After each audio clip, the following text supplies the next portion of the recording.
Xin chào các bạn đến với kênh của mình.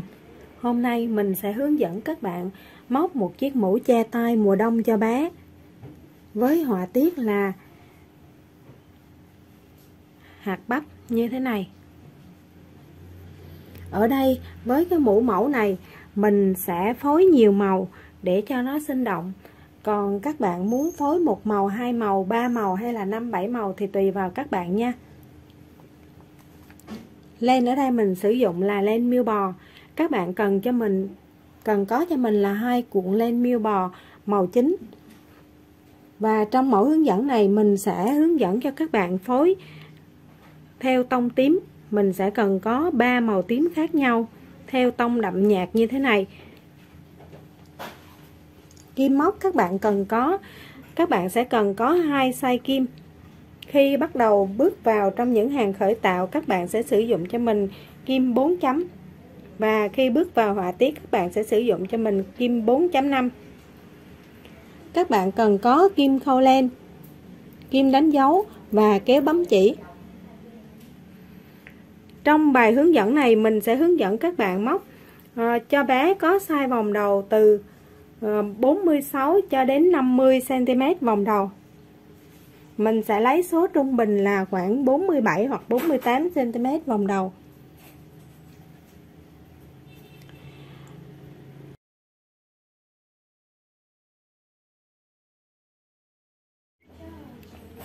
Để bắt đầu bước vào trong bài hướng dẫn, các bạn cần chuẩn bị cho mình kim 4 chấm và màu len chính. Ở đây mình sử dụng màu tím hoa cà, sau đó mình sẽ tăng thêm cái màu tím cho nó theo từng cấp độ nó đậm hơn.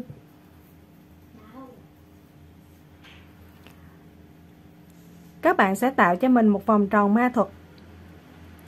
Sau đó các bạn sẽ lên cho mình 3 mũi bính.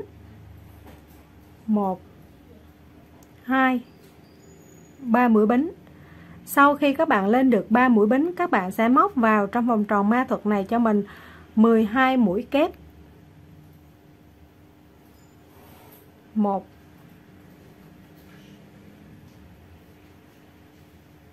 2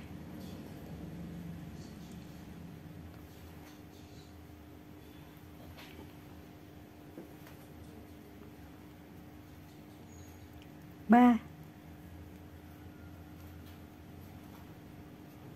4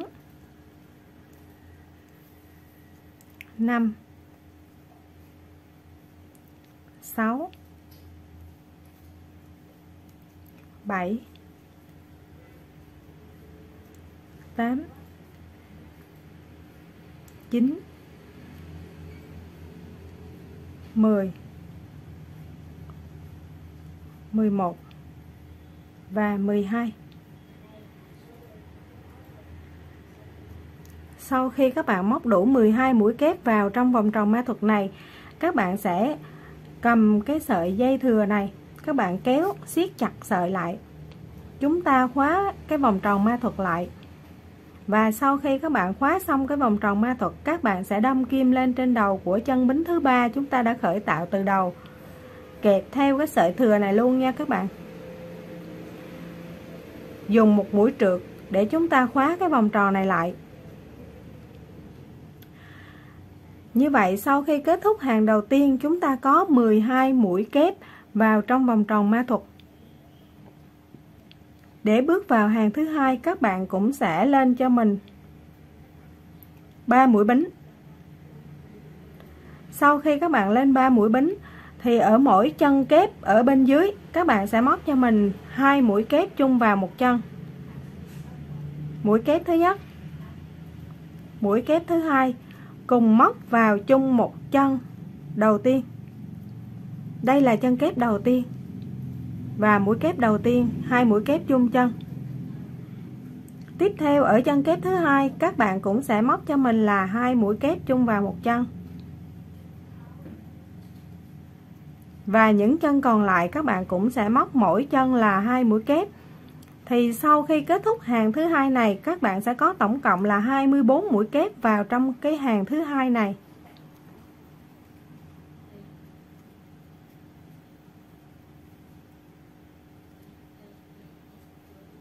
Các bạn kẹp luôn cái sợi thừa này, mình giấu sợi luôn nha.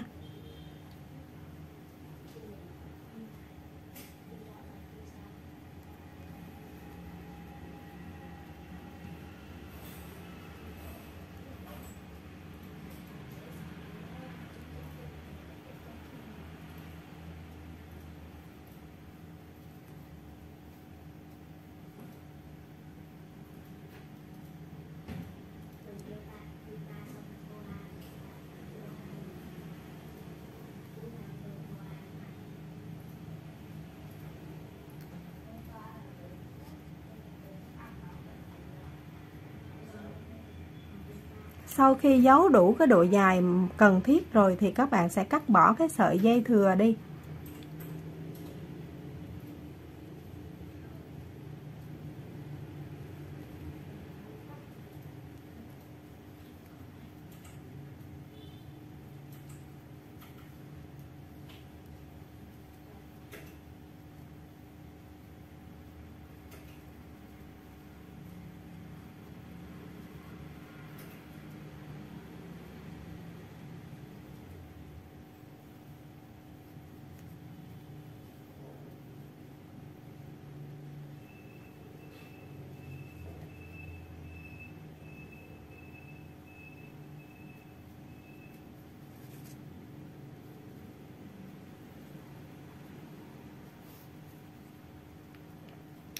Hai, 4, 6, 8, 10, 12, 14, 16, 18, 20, 22, 24.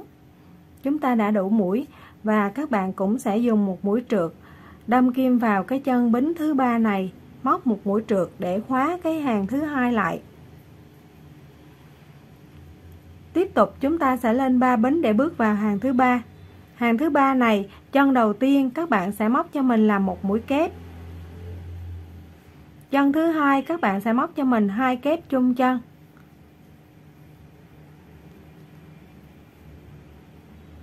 Chân thứ ba là một mũi kép. Và chân thứ tư là 2 kép chung chân. Như vậy ở hàng thứ ba này các bạn sẽ móc cho mình, cứ chân lẻ thì các bạn móc một mũi kép vào một chân, và chân chẵn thì các bạn sẽ móc là 2 kép chung chân. Ở hàng thứ ba này chúng ta sẽ cách một mũi thì chúng ta thêm một mũi. Một mũi các bạn không thêm nè, thì mũi tiếp theo các bạn sẽ thêm vào một mũi.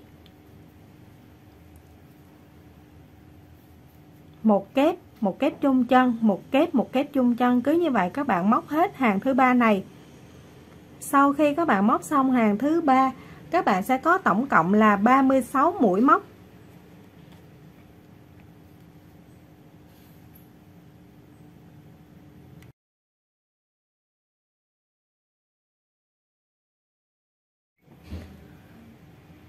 Các bạn cũng sẽ dùng một mũi trượt để khóa hàng thứ ba của chúng ta lại. Và các bạn lưu ý giúp mình là đối với cái mũi móc mà đúng thì chân đầu tiên các bạn móc là một mũi không thêm, thì cái chân cuối cùng của các bạn phải là cái chân có mũi thêm nha. Ở đây chúng ta có một kép chung chân, một kép chung chân, thì cái chân cuối cùng của chúng ta nó sẽ là một kép và một kép chung chân. Chúng ta cùng bước vào hàng thứ tư. Các bạn cũng sẽ tiếp tục lên cho mình 3 mũi bính. Sau đó ở hàng thứ tư này các bạn cứ sẽ là 2 chân thì các bạn sẽ móc thêm vào một chân thứ ba. Một mũi kép, 2 mũi kép, thì mũi kép thứ ba này sẽ là mũi kép chúng ta thêm 2 kép chung chân.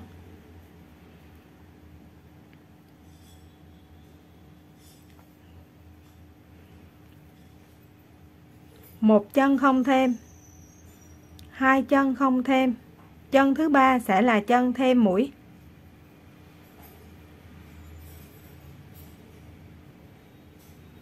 Một chân không, 2 chân không thêm, chân thứ ba thêm 2 mũi vào cùng một chân. Cứ như vậy các bạn sẽ móc hàng thứ tư. Cứ 2 chân không thêm mũi thì chân thứ ba các bạn sẽ thêm vào 2 mũi kép chung chân. Các bạn móc hết hàng thứ tư này Sau khi kết thúc hàng thứ tư, các bạn sẽ được 48 mũi móc.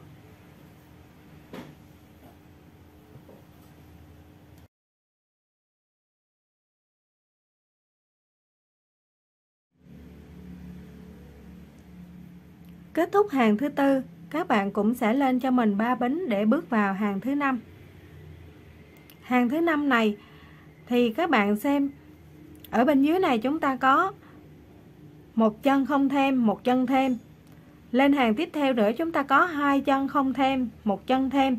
Thì hàng tiếp theo nữa chúng ta tiếp tục tăng, các bạn sẽ có 3 chân không thêm và một chân thêm.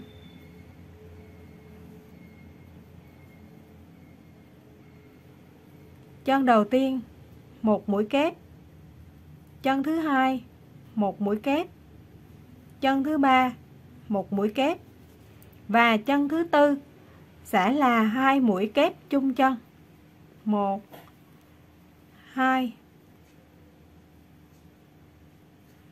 Tiếp tục một chân không thêm, 2 chân không thêm, 3 chân không thêm, thì chân thứ tư các bạn sẽ thêm 2 mũi kép chung chân. Các bạn có thể đếm giống như mình, hoặc các bạn cứ nhìn vào cái chỗ ở bên dưới này, chỗ nào có cái chân thêm thì các bạn sẽ tiếp tục thêm.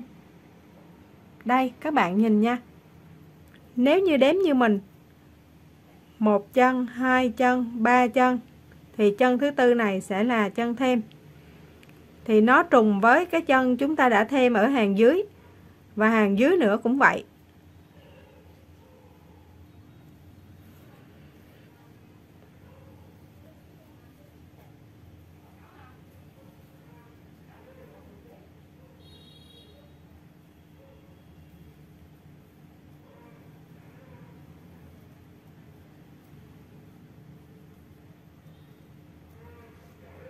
Cứ như vậy các bạn sẽ móc hết hàng thứ năm này cho mình. Cứ 3 chân không thêm thì chân thứ tư các bạn sẽ thêm một mũi. Và sau khi các bạn móc xong hàng thứ năm, chúng ta sẽ có tổng cộng 60 mũi móc vào trong cái vòng thứ năm này. Sau khi các bạn kết thúc xong hàng thứ năm thì mình đo được là 12 cm vòng đầu. 12 cm vòng đầu này, nếu như bạn nào muốn móc cho bé từ 3 đến 6 tuổi thì các bạn sẽ dừng lại ở đây và chúng ta sẽ xuống cái họa tiết, các bạn không móc thêm nữa. Còn đối với các bạn nào muốn móc cho bé lớn hơn, bé từ 6 đến 12 tháng tuổi thì các bạn cần phải thêm. Và cái cách thêm dành cho bé từ 6 đến 12 tháng tuổi sẽ là như sau. Các bạn sẽ bỏ một cái chân thêm đầu tiên này và các bạn sẽ thêm vào chân thêm thứ hai.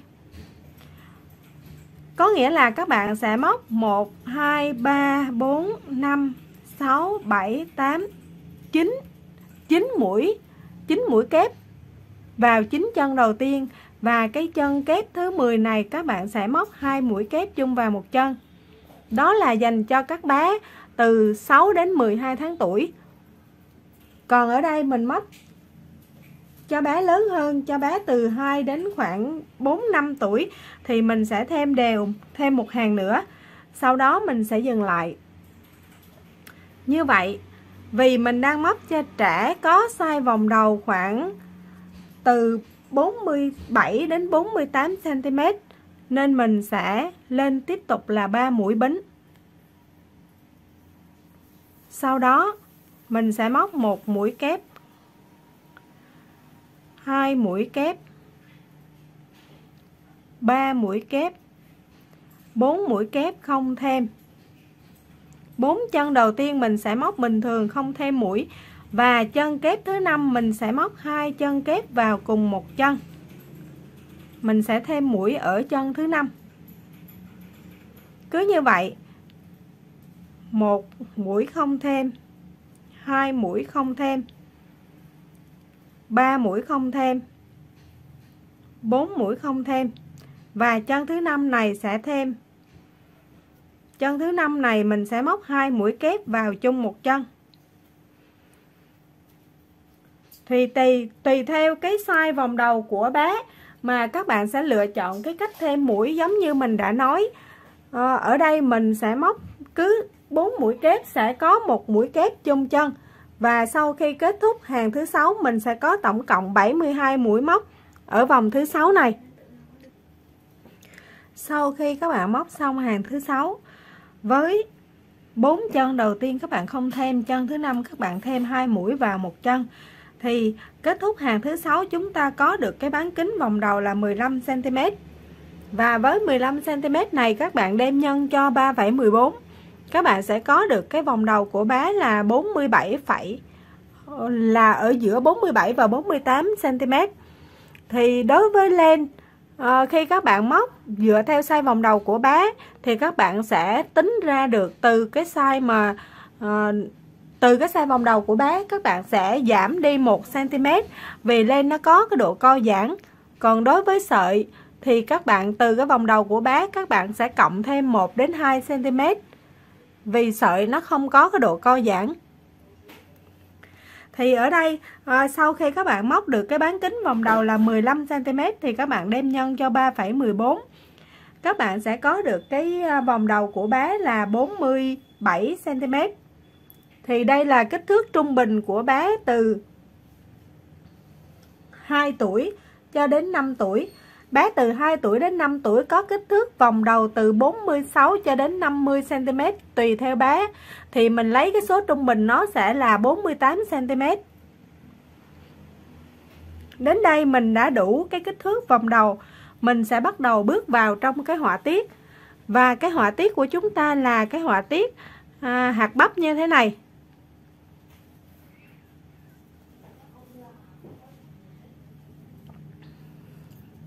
Để bước vào trong cái họa tiết này, các bạn sẽ móc cho mình một hàng đầu tiên sẽ là một hàng tất cả là chân kép không thêm mũi.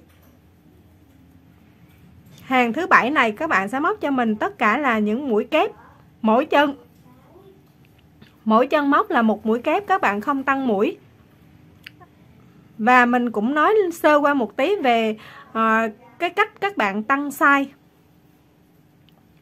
Thì ở đây là kích thước trung bình là 48 cm. Nếu như các bạn nào muốn móc cho cái size vòng đầu lớn hơn nữa, nó nằm từ 50, 52 hay là 55 cm, thì đối với cái size vòng đầu khoảng từ 50 đến 52 cm, các bạn sẽ tăng theo cái cách là các bạn sẽ bỏ một cái chân đầu tiên, các bạn không tăng mũi, các bạn sẽ tăng vào ở cái chân thứ hai. Và đối với các bạn có cái kích thước vòng đầu khoảng 55 cm thì các bạn ở hàng thứ 7 này các bạn sẽ thêm đều cho mình một hàng thêm mũi nữa, là các bạn sẽ móc là 5 mũi kép không thêm, và mũi kép thứ 6 các bạn sẽ móc là 2 mũi kép vào một chân. Ở đây mình đã đủ cái kích thước vòng đầu, vì vậy mình sẽ móc cái hàng này là tất cả là những mũi kép. Và dù các bạn thêm nhiều hay thêm ít tùy theo cái size vòng đầu của các bạn, thì cái hàng đầu tiên khi bước vào trong cái họa tiết, trước khi các bạn bước vào trong cái họa tiết này thì các bạn phải móc một hàng không thêm mũi cho mình.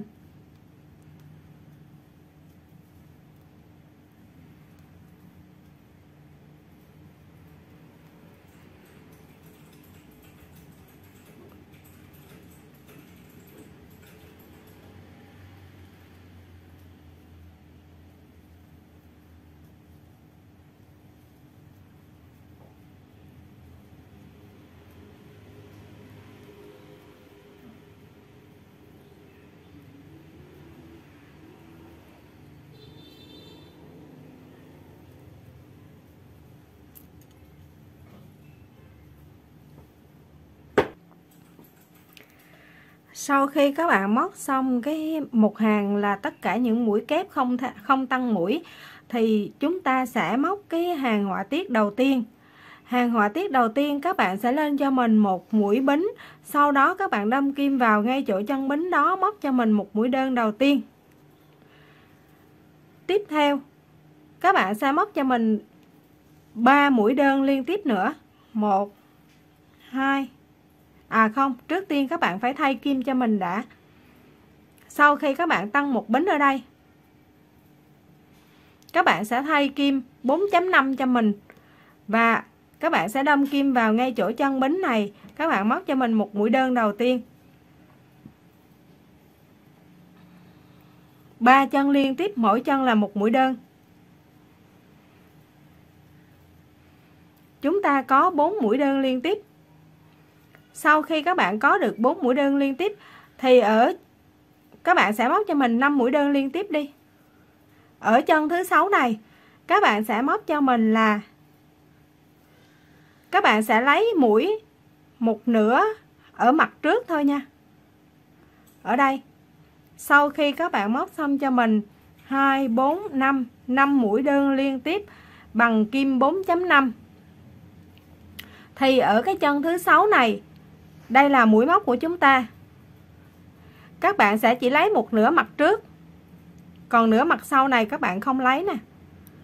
Một nửa mũi phía sau này các bạn không lấy. Các bạn chỉ lấy một nửa mũi mặt trước thôi. Các bạn móc cho mình, lấy sợi móc cho mình vào trong một nửa mũi mặt trước. Đây, lấy sợi móc vào một nửa mũi trước. 4 mũi kép chụm đầu.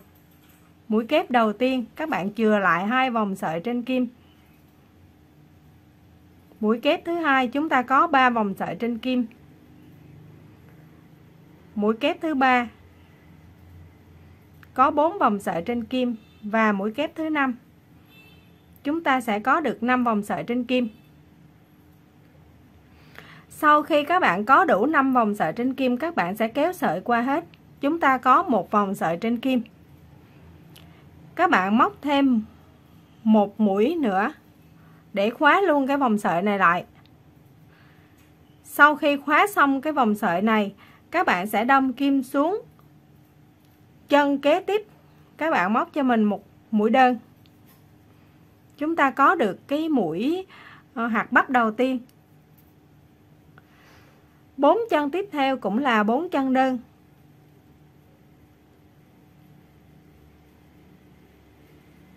Sau khi có đủ 5 chân đơn, chúng ta lại tiếp tục tạo cái mũi hạt bắp này. Mình sẽ làm lại cho các bạn xem. Các bạn sẽ lấy sợi đâm vào một nửa mặt trước của cái mũi bên dưới, kéo sợi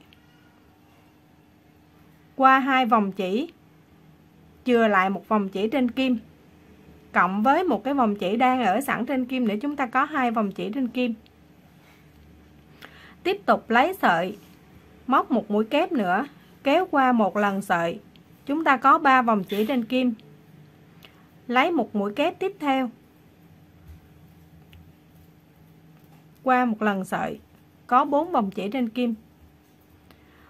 Một mũi kép thứ tư, chúng ta có 5 vòng chỉ trên kim. Các bạn sẽ kéo sợi qua hết. Sau đó móc thêm một mũi dời nữa để khóa mũi móc của chúng ta lại. Sau khi khóa xong mũi móc lại, các bạn sẽ đâm vào chân kế tiếp, móc một mũi đơn, chân tiếp theo một mũi đơn, chân tiếp theo nữa cũng một mũi đơn. Chúng ta sẽ móc đủ 5 chân đơn vào 5 mũi móc. 2, 4, 5. Sau khi móc đủ 5 chân đơn, chân thứ 6 các bạn sẽ tiếp tục móc mũi hạt bắp này cho mình.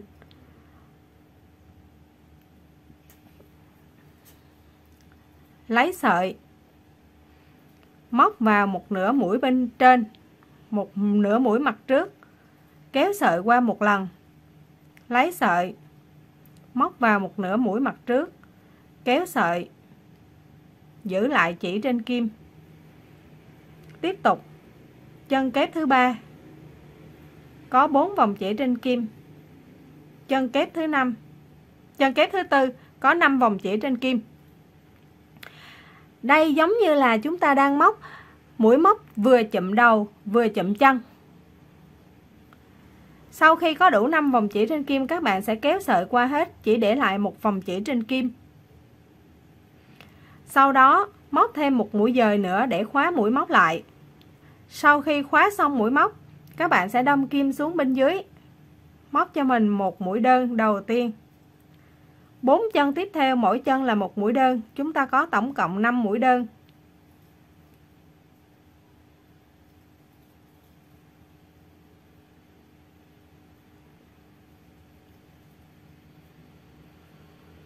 Mũi đơn. Chân thứ 6 tiếp tục 1 kép, 2 kép,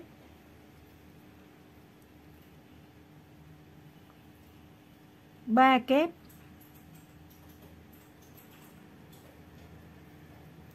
4 mũi kép, chụm đầu chụm chân, kéo sợi, khóa mũi, 5 mũi đơn vào 5 chân tiếp theo.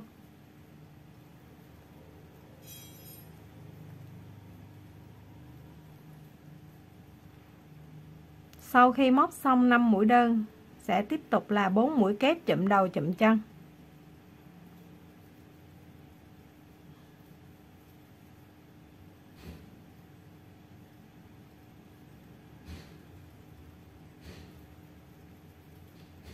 Năm mũi đơn.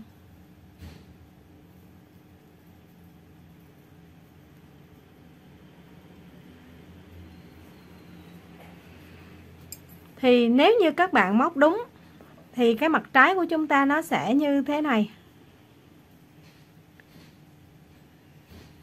Nó có những cái lỗ trũng như thế này.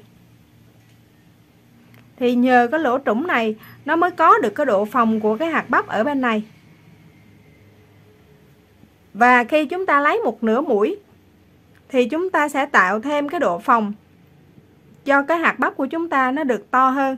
Còn nếu như các bạn lấy trọn cái mũi thì cái hạt bắp này của chúng ta nó sẽ bị xẹp xuống, nó không có được phồng lên như thế này. Cứ như vậy các bạn sẽ móc hết hàng họa tiết đầu tiên này giúp mình.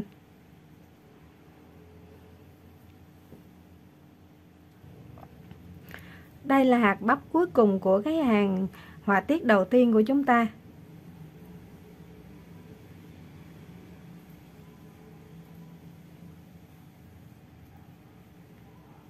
Đâm kim vào ngay chỗ chân cuối cùng này, móc một mũi đơn. Sau đó các bạn sẽ đâm kim vào cái chân đơn đầu tiên chúng ta khởi tạo ở cái hàng tăng mũi, ở cái hàng họa tiết này. Các bạn sẽ móc một mũi dời vào đó để khóa cái mũi móc của chúng ta lại. Tiếp theo các bạn sẽ lên cho mình 3 bính. Sau khi tăng xong 3 bính thì các bạn sẽ móc mũi kép vào trong cái chân đơn, một mũi, 2 mũi kép, 3 mũi kép, 4 mũi kép. Đến đây, ngay chỗ cái chân kép này, 1, ở đây phải là 5 mũi kép mới đúng, mình móc thiếu một mũi.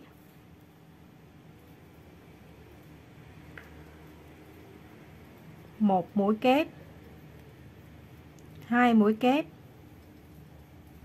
3 mũi kép, 4 mũi kép, 5 mũi kép. Thì đến đây, ở đây chúng ta có một mũi, 2 mũi. Chúng ta ở đây có 2 mũi móc để tạo thành cái họa tiết này. Nếu như các bạn móc vào cả hai cái mũi móc này thì chúng ta sẽ bị thừa mũi. Cái mũ của chúng ta nó sẽ không ôm vào trong cái vòng đầu mà nó dư mũi, nó rộng ra lần. Vì vậy đến đây các bạn phải móc vào đây là một mũi kép, 2 mũi kép chụm đầu. Thì cách móc như sau. Đến đây các bạn sẽ đâm kim vào đây, đâm kim vào đây, lấy sợi. Sau khi có 3 vòng chỉ trên kim như thế này, các bạn tiếp tục đâm kim vào bên này, ở đây nha các bạn, ở đây đâm kim vào đây, lấy sợi. Có 4 vòng chỉ trên kim như thế này, các bạn kéo sợi qua 3 vòng chỉ, Còn lại 2 vòng chỉ trên kim các bạn kéo sợi qua hết. Chúng ta đang gom cái mũi móc này lại để cái chỗ này nó không bị dư mũi mà nó cũng không có cái lỗ rỗng, nó làm xấu đi cái mũ của chúng ta. Thì 1 2 3 4 5 6 là đã đủ mũi. Từ đây chúng ta 1 2 3 4 5 mũi đơn và một mũi này nữa là 6. Thì đến đây chúng ta cũng đếm là 1 2 3 4 5 và 2 mũi chụm đầu này lại thành một mũi là 6. Tiếp tục 5 chân đơn này chúng ta cũng móc là 5 mũi kép. 1 2 3 4 5. Và đến ngay chỗ cái hạt bắp này các bạn cũng sẽ đâm kim vào đây, kéo sợi một lần, tiếp tục đâm kim vào bên cạnh ngay chỗ cái mũi mà chúng ta đã móc mũi dời. Sau khi có đủ 4 vòng chỉ trên kim như thế này, các bạn kéo sợi qua 3 vòng chỉ đầu tiên, chừa lại 2 vòng chỉ trên kim, các bạn kéo sợi qua một lần nữa, chúng ta khóa mũi móc lại. Chúng ta có mũi kép chụm đầu, 2 mũi kép chụm đầu. Thì từ đây đến đây chúng ta có tổng cộng là 12 mũi móc. 1 2 3 4 5 6 7 8 9 10 11 12 mũi móc. Tiếp tục 5 chân đầu tiên là 5 mũi kép. 1 2 3 4 5. Và đến ngay chỗ cái mũi hạt bắp này các bạn sẽ móc cho mình 2 mũi kép chụm đầu, lấy sợi lần đầu tiên, tiếp tục đâm kim xuống lấy sợi lần thứ hai, kéo sợi qua một lần 3, kéo kim qua một lần là bỏ 3 sợi, sau đó kéo kim qua lần thứ hai.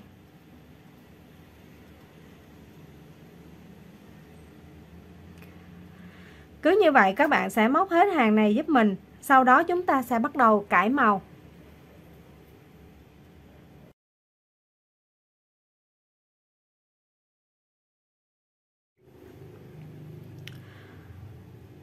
Sau khi các bạn móc xong đến cái chân cuối cùng này, các bạn sẽ móc cho mình.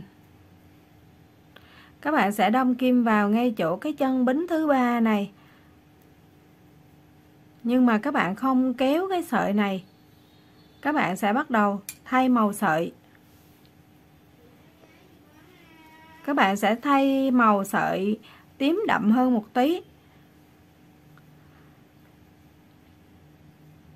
tạo một cái nút thắt cho cái màu sợi tím đậm hơn.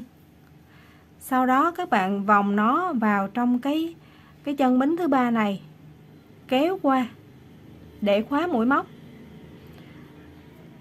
Đó là cái cách mà chúng ta sẽ thay màu sợi mà nó sẽ không bị lộ cái mối nối. Sau đó các bạn lên cho mình một bính, và ở ngay chỗ cái chân mà các bạn đã lên một bính này, các bạn sẽ đâm kim vào. Các bạn kẹp luôn cả cái sợi tím nhạt và cái sợi thừa này, các bạn sẽ kẹp theo luôn. Móc cho mình một chân đơn đầu tiên, tiếp tục chân đơn thứ hai,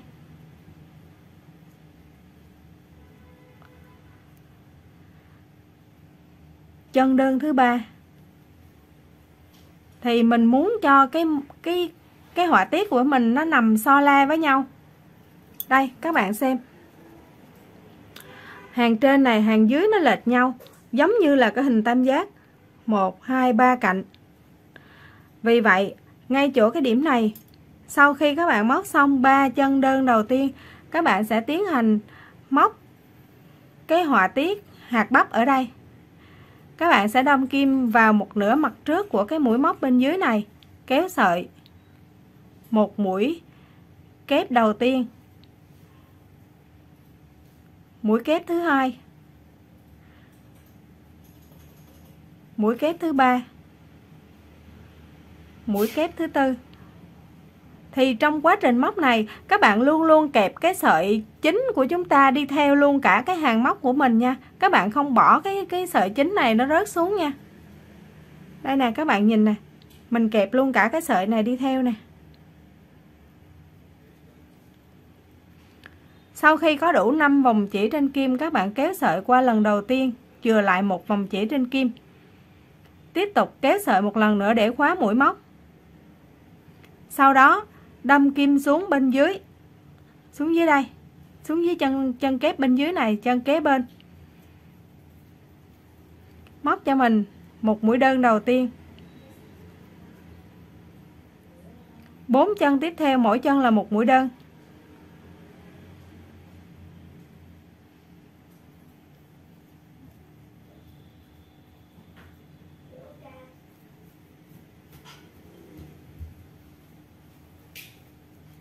Sau khi có đủ 5 mũi đơn, các bạn tiếp tục móc cái mũi hạt bắp này cho mình.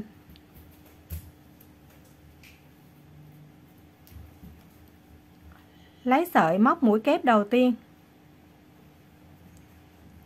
mũi kép thứ hai, mũi kép thứ ba, mũi kép thứ tư. Sau khi có đủ 5 vòng chỉ trên kim, kéo sợi qua lần đầu tiên, còn lại một vòng chỉ trên kim. Kéo sợi qua một lần nữa để khóa mũi. Đâm kim xuống bên dưới, móc 5 mũi đơn liên tiếp vào 5 chân.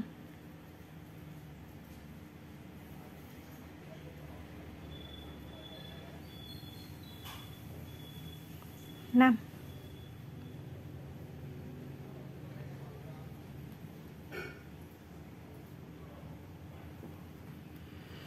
Thì như vậy, ở cái hàng mũi đơn chúng ta sẽ móc cái họa tiết, và cũng ở chính cái hàng mũi đơn này các bạn sẽ thay cái màu sợi.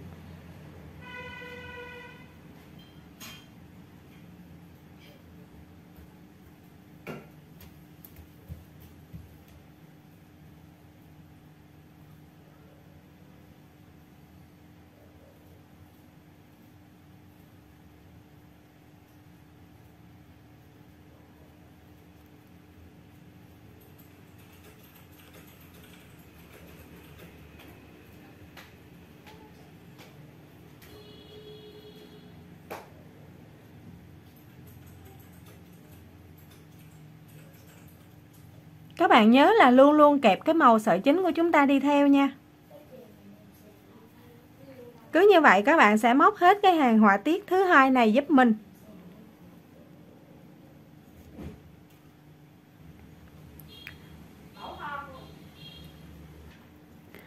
Đến đây mình đã đi đến cuối hàng của cái phần họa tiết thứ hai.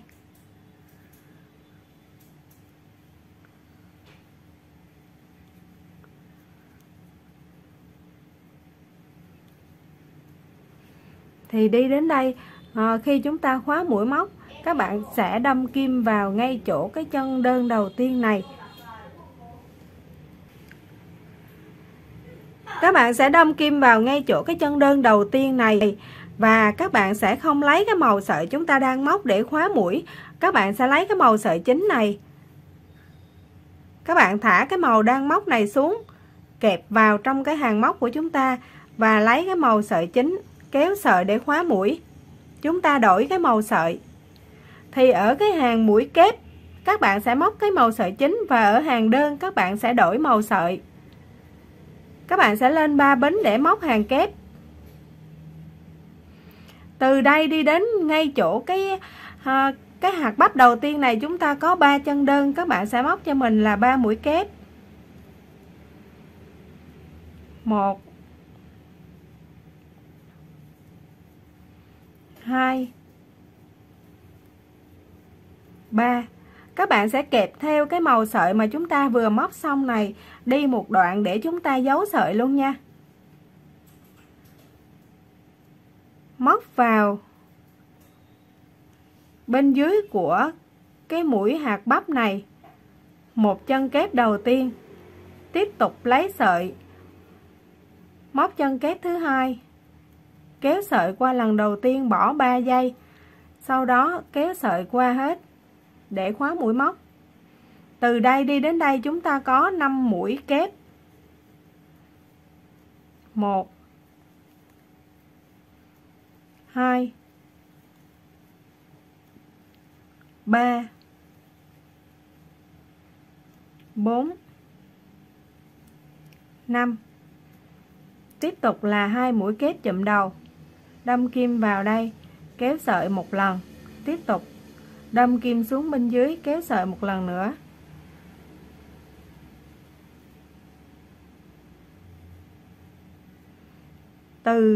Từ cái hạt bắp này đến hạt bắp này sẽ có 5 mũi kép. 1 2 3 4 5. Các bạn kẹp cái đoạn sợi bên dưới này đến đây thì các bạn có thể cắt bỏ được rồi.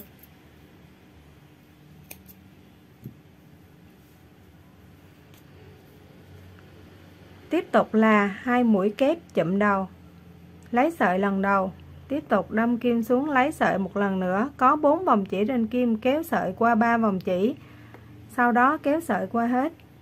Chúng ta khóa cái mũi móc của mình lại. Cứ như vậy các bạn sẽ móc hết cái hàng này. Sau khi móc hàng này xong, chúng ta sẽ tiếp tục chúng ta sẽ lấy cái màu sợi khác để chúng ta phối vào đây để tiếp tục cái hàng hạt bắp thứ 3. Đi đến cuối hàng mình sẽ tiếp tục thay cái màu sợi, mình sẽ tăng thêm một tông màu tím đậm hơn nữa.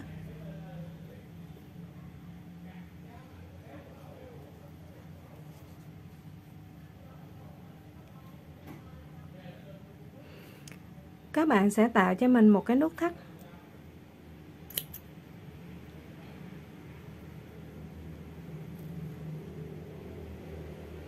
Sau đó các bạn sẽ, sau khi các bạn móc xong cái chân kép cuối cùng này, các bạn sẽ đâm kim vào ngay chỗ cái mũi bính thứ 3 này và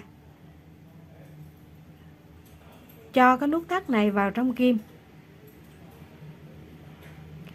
Các bạn sẽ kéo cái nút thắt này qua để khóa cái mũi móc của chúng ta lại. Thì sau khi các bạn kéo cái sợi đậm này qua để khóa cái nút thắt lại, các bạn sẽ tăng lên một bính và các bạn kẹp luôn cả cái sợi màu chính của chúng ta và cái sợi thừa này. Các bạn kẹp chung lại, chúng ta móc vào để chúng ta giấu sợi luôn nha. Đây, một mũi đơn đầu tiên, mũi đơn thứ 2, mũi đơn thứ 3, mũi đơn thứ 4,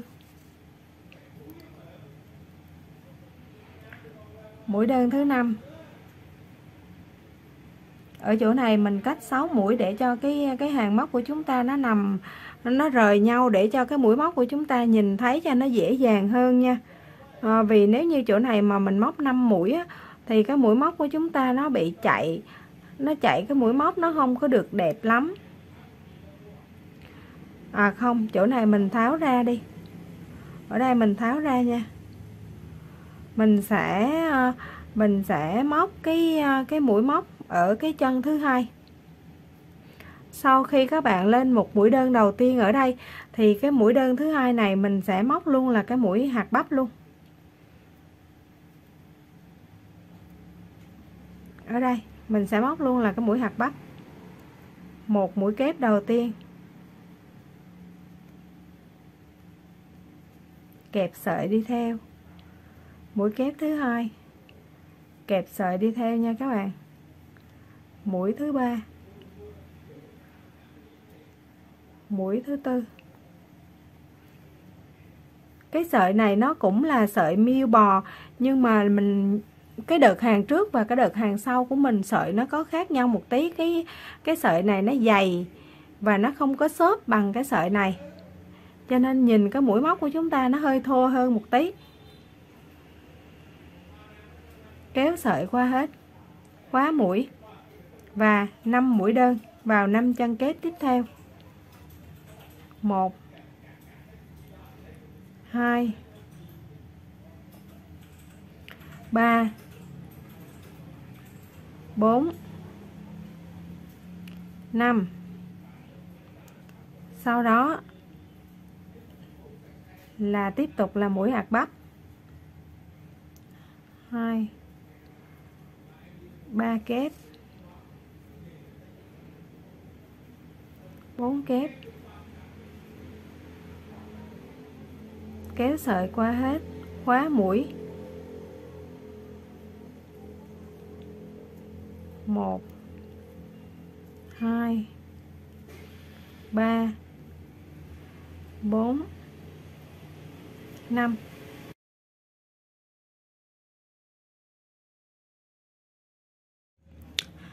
Cứ như vậy các bạn sẽ lần lượt thay màu sợi. Thì cứ một hàng các bạn móc mũi kép thì các bạn sẽ thay màu sợi để móc một hàng đơn có cái họa tiết hạt bắp như thế này cho mình. Các bạn sẽ móc cho đến khi nào các bạn đo từ trên chóp mũ này đi xuống. Đối với cái size chúng ta đang móc đây, các bạn đo từ trên đỉnh đầu này đi xuống là đủ 17 cm thì các bạn sẽ dừng lại. Còn đối với các bạn có những cái size vòng đầu khác thì cái cách tính sẽ như sau. Các bạn sẽ lấy cái số đo vòng đầu. Ví dụ như ở đây mình đo được cái số đo vòng đầu là 40 cm. Mình sẽ đem chia cho 3,14, mình được 13 cm cái đường kính. Thì 13 cm này nó là cái đường kính vòng đầu. Các bạn sẽ lấy 13 cm này các bạn cộng thêm 2 cm nữa, nó sẽ ra được cái chiều dài thân mũ cần có. Cái chiều dài này các bạn sẽ đo từ trên cái chóp mũ này, từ ngay chỗ cái điểm giữa chúng ta khởi tạo này, các bạn đo xuống tới cái mép tay của chúng ta. Đây, hết cái hàng màu hồng là tới cái mép tay sẽ được 17 cm. Thì các bạn sẽ tính như vậy để các bạn xác định được cái chiều dài thân mũ của chúng ta.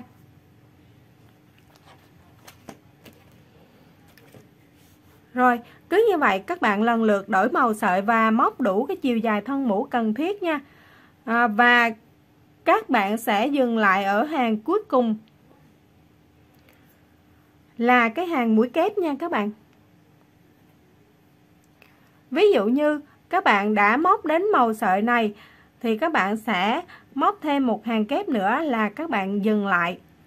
Còn nếu như các bạn móc đến cái hàng này mà nó hụt chừng nửa cm thì các bạn sẽ móc một hàng mũi kép này rồi các bạn dừng lại. Hoặc là các bạn móc xong cái hàng này và các bạn móc xong cái hàng mũi kép rồi mà nó vẫn còn hụt thì các bạn sẽ móc một hàng mũi đơn và dừng lại. Các bạn không dừng lại ở cái hàng mũi đơn mà có cái họa tiết này nha.